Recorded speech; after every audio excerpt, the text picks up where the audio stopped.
So we're going to take this sad 77 MG Midget and turn it into a fun British sports car again. But it's going to be a lot of work. All right, guys, here it is. 1977 MG Midget. We're going to make it a race car.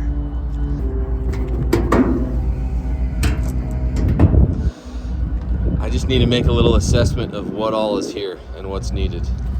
It doesn't look like much because all the electrical's missing and all the interior's missing. But here's the crazy thing. It has no rust. It doesn't make any sense. There's no rust anywhere on this. I mean, even in the really nasty spots, it's solid all the way around.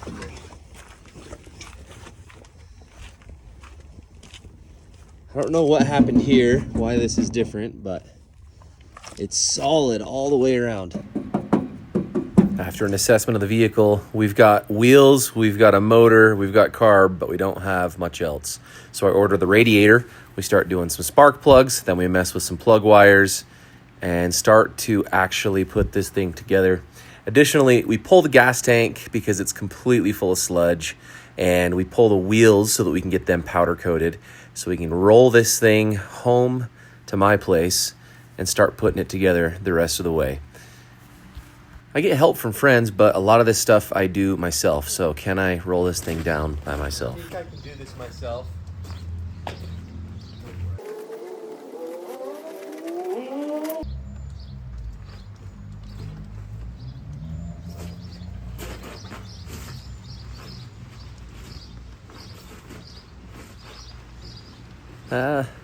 I got a little scary for a minute. That was a lot of weight that I just caught with my knee, but it works out.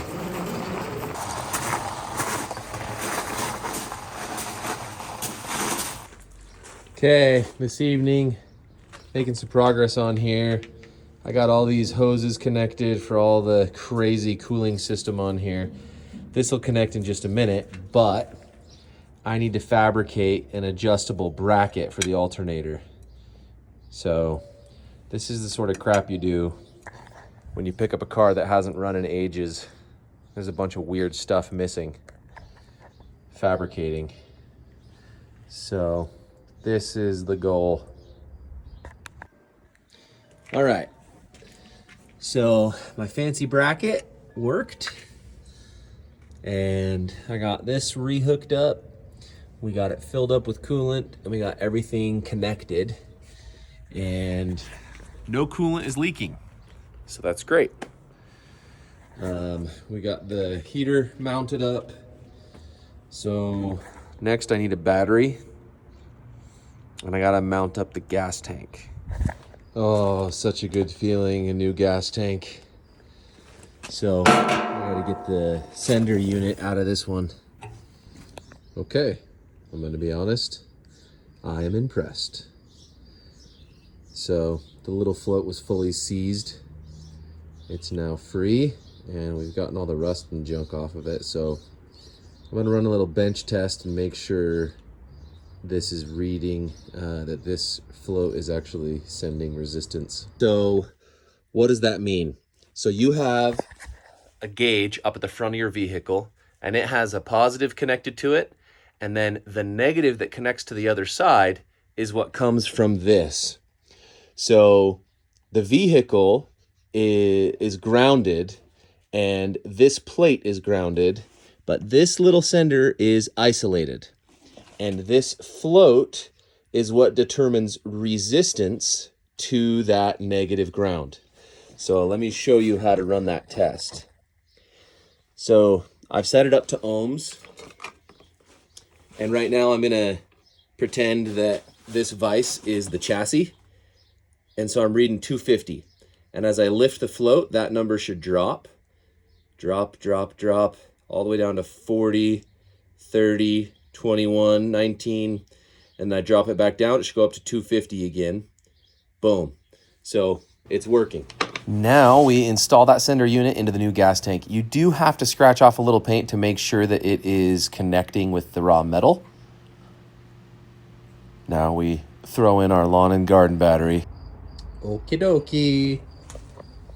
Trunk is open, cleaned out, and everything else has been cleaned out. I think the next step might be pressure wash. And then I start running some wires to all these lights and turn signals and sender relay. Here we go. Okay, essentially everything's connected and wired up. But I just made this list of everything left, mostly electrical. Just what needs to be wired on the front end.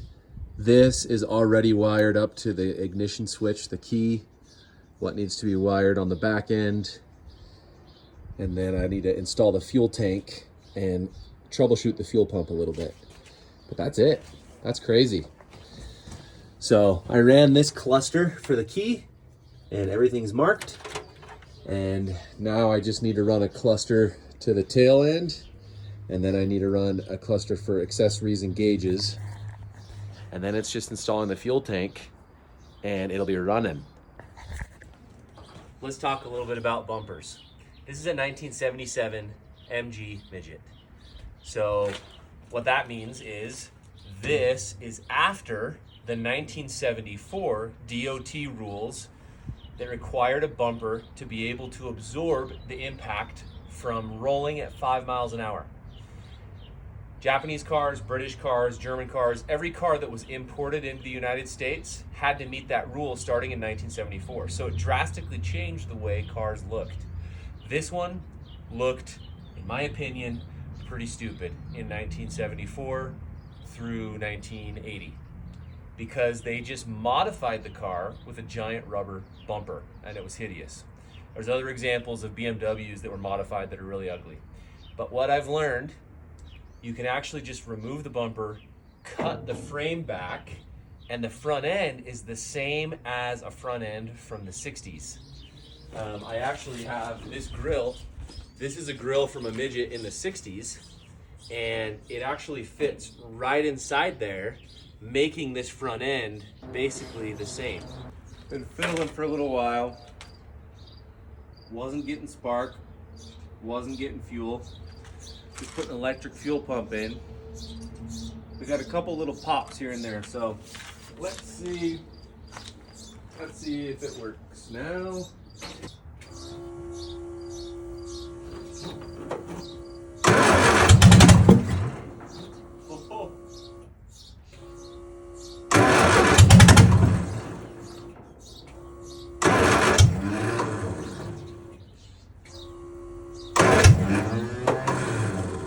All right, now a little bit of a carb clean. Make sure we're getting sufficient fuel.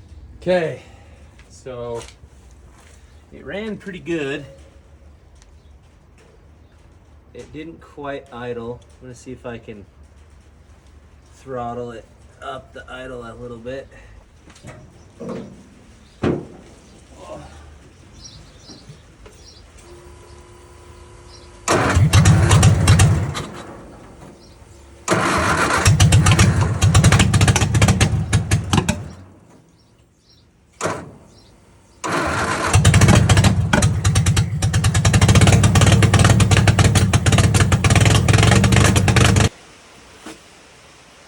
I think the clutch works. I think the brakes are ready. So let's see if this drives. I'll sit on one of the Honda wheels. Oh.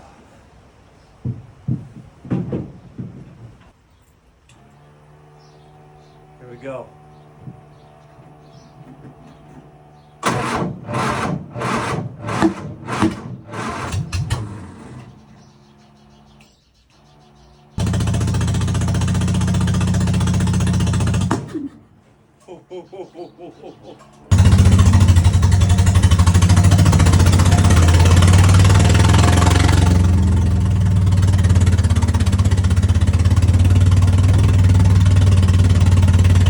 right, so it's driving and that's cool, but it's totally underpowered.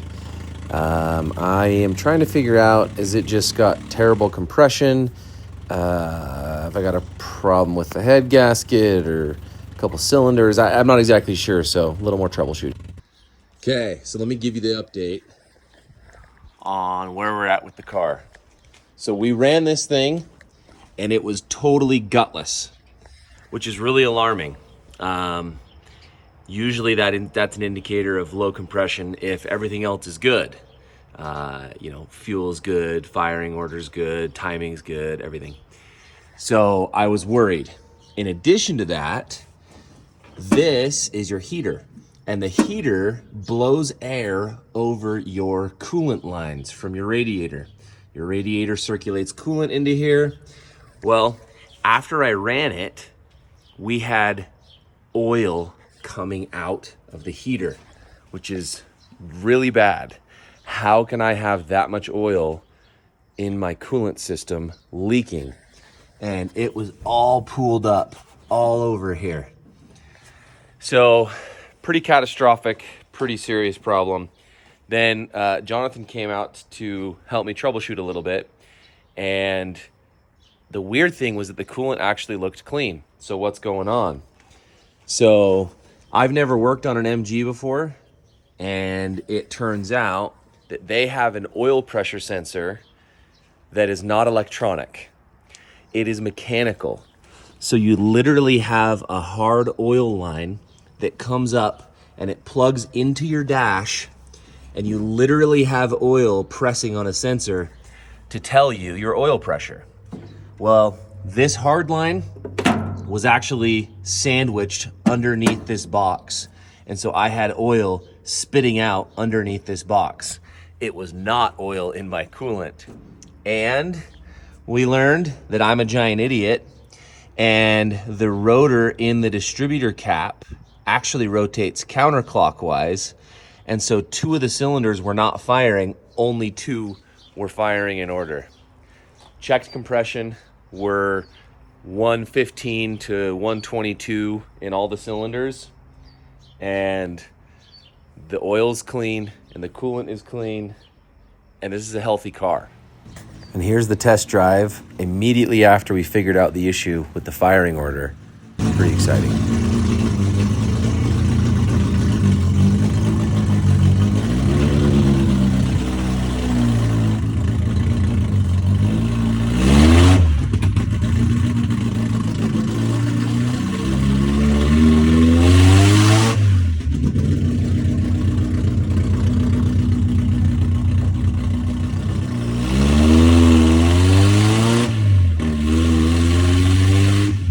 Oh, hallelujah. This is a lot more like how it should feel to drive this car. Okay, ripping around on the streets, getting drinks and cans of gas.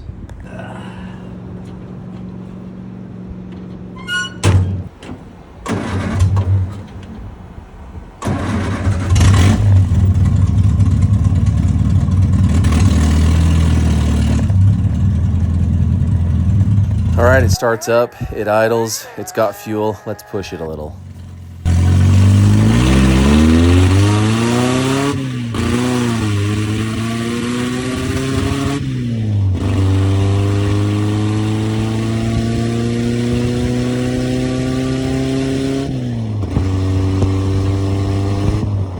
Awesome. That was my first time running through all the gears. It feels good, shifts good, runs good. Now we get to start putting together all the fun stuff. The lights, the cosmetic stuff, the interior, the glass. Here we go. Okay guys, I just drove the Honda down to pick up the MG. We just got a little glass pack put on the back. So now I have a muffler.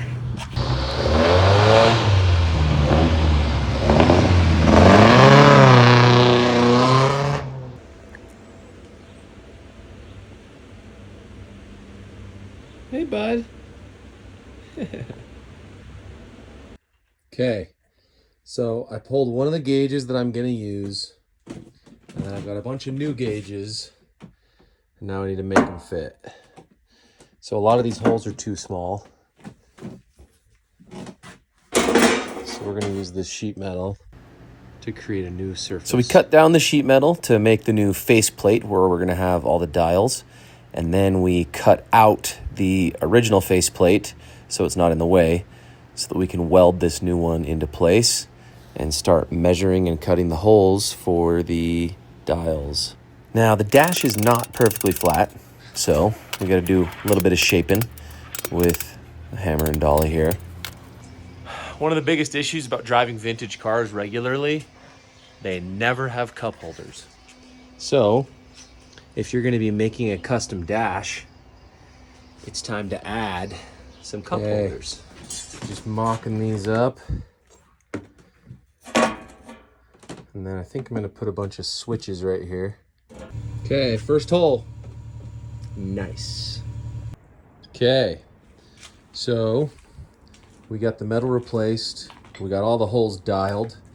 And then I did a little bit of Bondo over the weld. And then I did a little bit of Bondo touch up on some repairs we did up here. Making progress. So now I'm gonna sand this and paint it. So we shaved down some of this Bondo in prep for some cleaner sanding. And once we get that done, I'm pretty happy with how it's looking. So now we primer this thing in preparation for the crinkle coat that we're gonna do. The black crinkle coat is a standard British race car texture to cut down on glare. Dude, and I'm hyped on it. look at this. I'm hyped.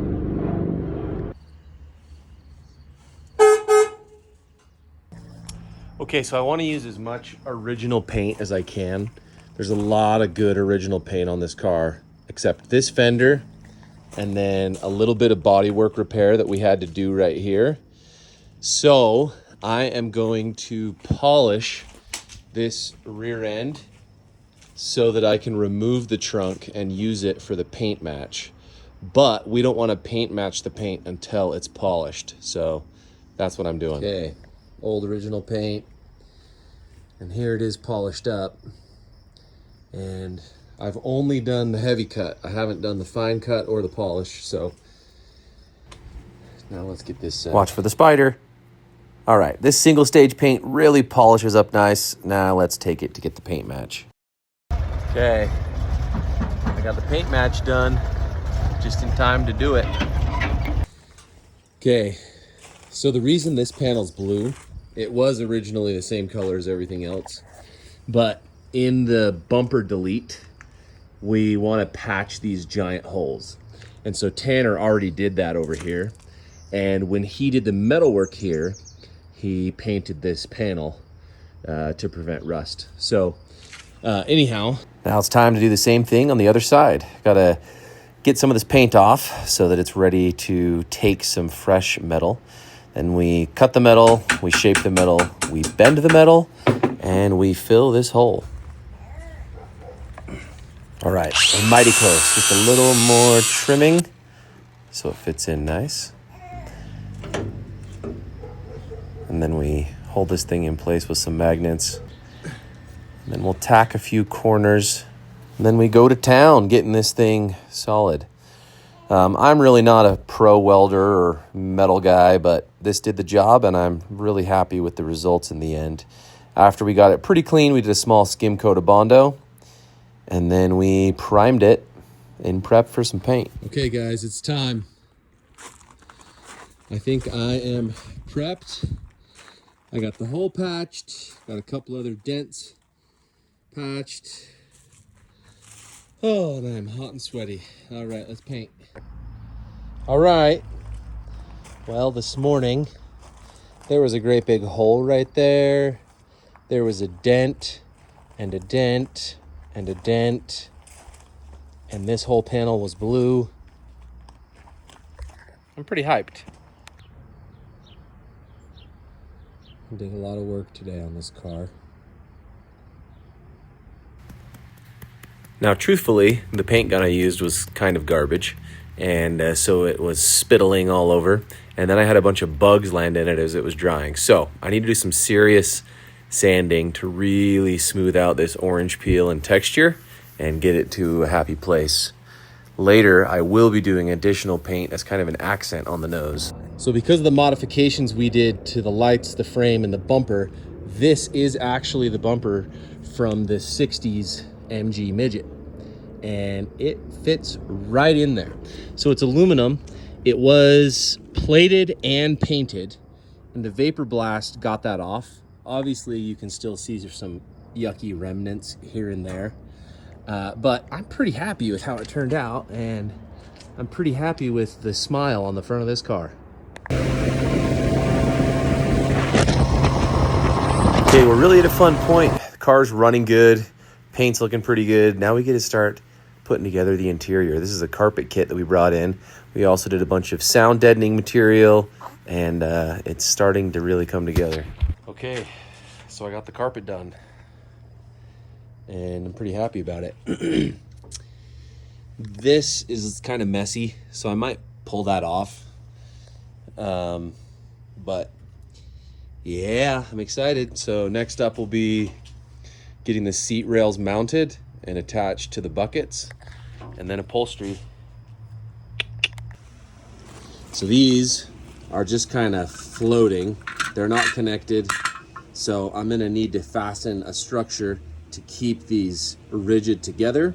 And then that structure will be what I can mount the fiberglass to. And then I hope that I can add some additional reinforcements as some side braces to really cradle the seat even more, so it's even more of a race seat. And I'm hopeful I can use this metal to do it, but I'm just winging it, so let's see what happens. All right, so we cut some steel that I had, and we attached these things together. Then we start bending some steel for the back side of these bucket seats to reinforce this whole structure. And then we have to kind of determine slope, and now we've got it together, and it's a test fit. Let's see how this feels. That's as far back as I can go.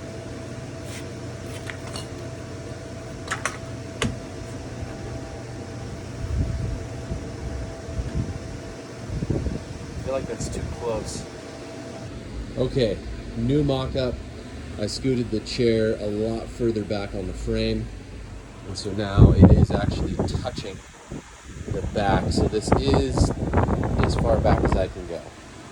All right, that fits way better. Now we want to finish off this metalwork. I got to seal up the top of these tubes so we don't get water in them. And I kind of want to add a little handle that we can put on the top side of this. Then my good friend Tanner comes over. He is genuinely such an artist and coach builder doing his own stuff, but he helps me mock up a little accent on the front for this paint job. I want the nose of this car to be a different color. Many British sports cars had that, really to identify themselves on the track. And we want this to match the wheels, but we just want to get this line right. So we nail it, we mask it, and now it's time to paint. Okay.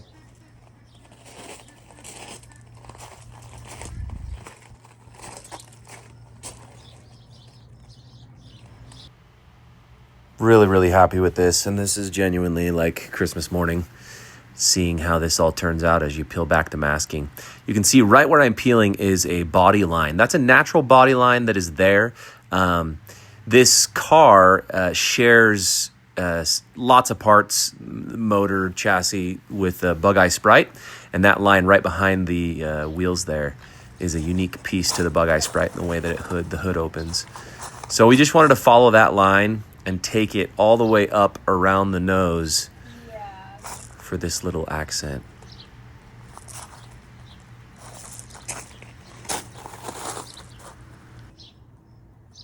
Okay, cool.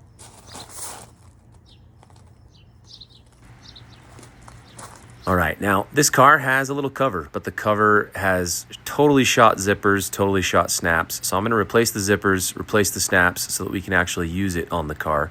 I'm not gonna use the canopy cover. I'm not gonna use the door windows. We're really stripping a lot of weight out of this build. Okay, it's officially done. The cover. Because we don't have the headrests that stick up out, I just made these little covers that say our names. I replaced the zippers all the way around. I replaced several broken snaps. So now I just need to clean up all this frayed stuff, and I need to wash this vinyl. But yeah, pumped. Now it's got a cover. All right, we talked about the front bumper a little bit. Now we're doing the back bumper. This is also a modification. These are the back bumpers from the 60s model. I really don't like the other. Now we're throwing together some upholstery. So we're gonna do some stuffed ribs on these bucket seats to give them a little bit of padding. And so I am just stitching together a whole bunch of strips, and we will have some different colored strips and some sections with some custom chain stitch as well. Okay, I'm getting close, but I'm also kind of feeling exhausted. So I just need to button all this up with some closures and some snaps. I'm gonna put a little snap right here. I'm gonna do a little snap right here. So I was having a lot of stress on these folds, so I doubled over the fold and I added some webbing, and I did that at each one of these. Double over and add webbing on the crease, because this one started to tear out. And then I added snaps on the side because these are the areas that it wants to creep up the most. Now, in addition to the upholstery, I also wanted to add some pad directly onto the fiberglass bucket. So this is some neoprene and then a thicker pad down where you sit. All right, we got a base layer of padding down, neoprene, and then a husky kneeling pad, so that I can have some pad underneath the upholstery that I put on. Okay, I got the first seat cover done, and I got it installed, and we just took it for a drive. Still need to do a couple little tweaks, but I'm pretty happy with it. Okay, today we're working on the MG a little bit, and I want to put down a liner here in the trunk. And I've got this rug that I think might be a cool fit. So I just finished cleaning it up and degreasing it so that some adhesive will stick. And let's see if we can make that work. All right, I think it turned out pretty good. So it was a rug I got for like 10 bucks at a thrift store. And now it's the liner in the trunk. Okay, I finished the upholstery on the other seat, and I think the car is essentially done. We took it for its first real serious drive on the Alpine Loop here in Utah. And on this long drive, we had the most glorious experience. We ran into an entire British car club in the canyon. You never see these cars in the wild. And to see this many MG Midgets and Triumphs and Healys all driving past us of the same era was just such a fantastic experience that I was just giddy beyond belief. But the car is done. I'm really happy with it. Thanks for following along.